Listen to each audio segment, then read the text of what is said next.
ଦ୍ରୌପଦୀର ବସ୍ତ୍ରହରଣ ପାଇଁ ଦାୟୀ କିଏ? ମହାମାନେ ଦୁର୍ଯ୍ୟୋଧନ, ଅହଙ୍କାରୀ ଦୁଶାସନ, ଧର୍ମରାଜ ଯୁଧିଷ୍ଠିର। କିଏ ଦାୟୀ? ବସ୍ତ୍ରହରଣ ପରେ ଦ୍ରୌପଦୀଙ୍କର ଅଭିଶାପ ମହାରାଣୀ ଗାନ୍ଧାରୀଙ୍କ ହୃଦୟକୁ ବେଦନାସିକ୍ତ କରିଦେଲା।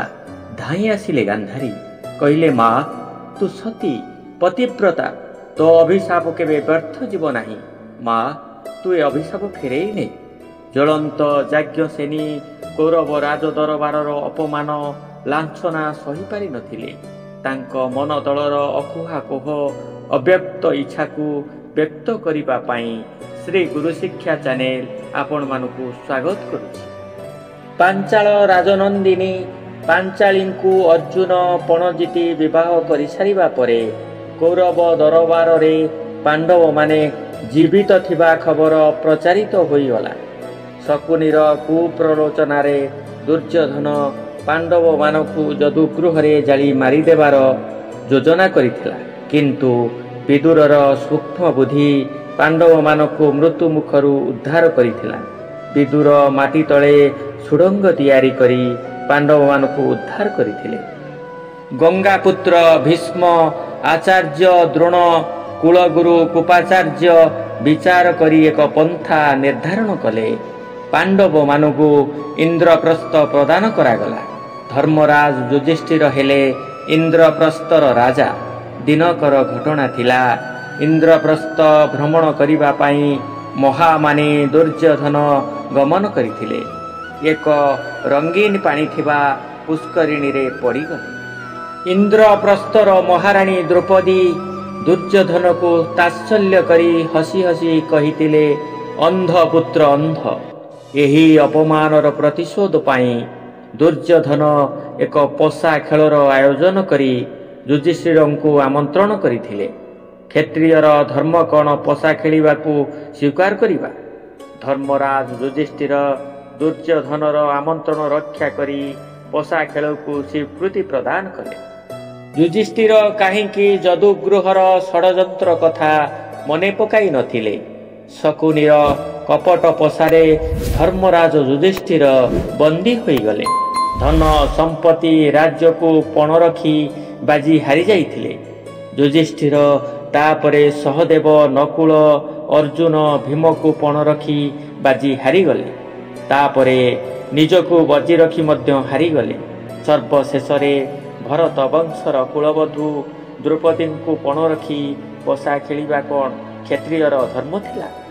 ସଭା ମଧ୍ୟରେ ଥିବା ଗଙ୍ଗାପୁତ୍ର ଭୀଷ୍ମ, ଦ୍ରୋଣ, ରାଜା ଧୂତରାଷ୍ଟ୍ର ମଧ୍ୟ ଭରତ ବଂଶର କୁଳବଧୂକୁ ପଣ ରଖି ପଶା ଖେଳିବା ନୀତି ବିରୁଦ୍ଧ କାର୍ଯ୍ୟ ବୋଲି କେହି ପ୍ରତିବାଦ କରିନଥିଲେ। ଶେଷରେ ଦ୍ରୌପଦୀ ମଧ୍ୟ ପଶା ଖେଳର ବାଜିରେ ହାରିଗଲେ। ମହାମାନେ ଦୁର୍ଯ୍ୟୋଧନ ଅପମାନର ପ୍ରତିଶୋଧ ନେବା ପାଇଁ ଇନ୍ଦ୍ରପ୍ରସ୍ଥର ମହାରାଣୀ ଦ୍ରୌପଦୀଙ୍କୁ ସଭା ମଧ୍ୟକୁ ଆଣିବା ପାଇଁ ନିର୍ଦ୍ଦେଶ ଦେଲେ। ଅହଙ୍କାରୀ ଦୁଶାସନ ଦ୍ରୌପଦୀର କେଶକୁ ଧରି ବଳପୂର୍ବକ ସଭା ମଧ୍ୟରେ ଉପସ୍ଥିତ କରାଇଲେ। ଏ ପରିସ୍ଥିତିକୁ ବିଦୁର ପ୍ରତିବାଦ କରିଥିଲେ। କିନ୍ତୁ ଗଙ୍ଗାପୁତ୍ର ଭୀଷ୍ମ, ଦ୍ରୋଣ ମୁଣ୍ଡ ତଳକୁ କରି ନୀରବ ରହିଥିଲେ। ଭରତ ବଂଶର କୁଳବଧୂ ଦ୍ରୌପଦୀଙ୍କୁ ସଭାସ୍ଥଳରେ ଅପମାନ କରି ଦୁର୍ଯ୍ୟୋଧନ ଦାସୀ ବୋଲି ସମ୍ବୋଧନ କରିଥିଲା। ସୁତପୁତ୍ର କର୍ଣ୍ଣ କହିଥିଲା, ଯେଉଁ ନାରୀ ପଞ୍ଚପତି ଗ୍ରହଣ କରିପାରେ ସେ ସତୀ ନୁହେଁ, ବେଶ୍ୟାବତୀ।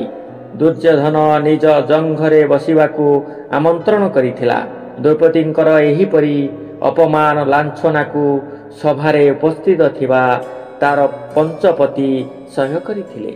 ଶେଷରେ ମହାମାନେ ଦୁର୍ଯ୍ୟୋଧନ ଦୁଶାସନକୁ ଆଦେଶ ଦେଲା, ସର୍ବ ସମ୍ମୁଖରେ ଦ୍ରୌପଦୀଙ୍କୁ ନିବସ୍ତ୍ର କରିଦିଅ। ଏହିପରି ସଂସ୍କାରହୀନ ଅସତ୍ ବ୍ୟବହାରପୂର୍ଣ୍ଣ କାର୍ଯ୍ୟ ପାଇଁ ଦୁର୍ଯ୍ୟୋଧନକୁ କେହି ବିରୋଧ କଲେ ନାହିଁ। ଅସାମାଜିକ ଇତିହାସ ସୃଷ୍ଟି କରି କୌରବ ରାଜସଭାରେ ଦ୍ରୌପଦୀଙ୍କର ବସ୍ତ୍ରକୁ ଦୁଶାସନ ଟାଣି ଟାଣି ଉଲଗ୍ନ କରିବାକୁ ଚେଷ୍ଟା କରିଥିଲା। ଅସହାୟା ନିରାଶ୍ରୟା ନାରୀ ଦ୍ରୌପଦୀ କାହାର ଆଶ୍ରା ନ ପାଇ ଶେଷରେ ସମର୍ପଣ ଭାବରେ ଦୁଇ ହାତକୁ ଟେକି ଦେଇ କହିଲା, ହେ ସଖା କୃଷ୍ଣ, ତୁମ ସଖୀ କୃଷ୍ଣାର ଲାଜ ରକ୍ଷା କର। ଜଗତ ପାଳକ ଶ୍ରୀକୃଷ୍ଣ ସଖୀ କୃଷ୍ଣାର ମାନ ରକ୍ଷା କରି ଅଦୃଶ୍ୟରେ ସଭାସ୍ଥଳରେ ଉପସ୍ଥିତ ହୋଇ ବସ୍ତ୍ରଦାନ କରିଥିଲେ। ଅହଙ୍କାରୀ ଦୁଶାସନ ଯେତେ ଚେଷ୍ଟା କରିଥିଲେ ମଧ୍ୟ ଦ୍ରୌପଦୀଙ୍କୁ ନିବସ୍ତ୍ର କରିପାରିନଥିଲା। ଜ୍ୱଳନ୍ତ ଯାଜ୍ଞସେନୀ ଅପମାନର ଜ୍ୱାଳରେ ଜଳି ଜଳି ତାର ସତୀ ପ୍ରାଣ ଅଭିଶାପ ଦେଇ କହିଥିଲା, ହେ ଦଶ ଦିଗପାଳ, ହେ ସୂର୍ଯ୍ୟ ଚନ୍ଦ୍ର ଧରିତ୍ରୀ ମାତା, ତୁମକୁ ସାକ୍ଷୀ ରଖି ମୁଁ ଭରତ ବଂଶର କୁଳବଧୂ ଦ୍ରୌପଦୀ ଅଭିଶାପ ଦେଉଛି, କୌରବ ବଂଶ ଧ୍ୱଂସ ହେଉ, କୁରୁକ୍ଷେତ୍ରର ମାଟି ରକ୍ତ ରଞ୍ଜିତ ହେଉ। ଏ ସଭାସ୍ଥଳରେ ଯେଉଁ ପୂର୍ବଜମାନେ ମୁଣ୍ଡ ତଳକୁ କରି ମୋର ଅପମାନକୁ ଦେଖୁଛନ୍ତି, ସେମାନଙ୍କ ମୁଣ୍ଡ କୁରୁକ୍ଷେତ୍ରରେ ପତିତ ହେଉ। ମହାଭାରତ ସମୀକ୍ଷା ଉପରେ ଆଧାରିତ ଜ୍ୱଳନ୍ତ ଯାଜ୍ଞସେନୀ ପ୍ରତ୍ୟେକ ରବିବାର ଦେଖିବାର ସୁଯୋଗ ନିଅନ୍ତୁ। ଏହିପରି ସମୀକ୍ଷା ଧର୍ମୀ ଭିଡ଼ିଓ ଦେଖିବା ପାଇଁ ଆମ ଚ୍ୟାନେଲକୁ ଆପଣମାନେ ସବସ୍କ୍ରାଇବ୍ କରନ୍ତୁ। ରହୁଛି, ଜୟ ଜଗନ୍ନାଥ।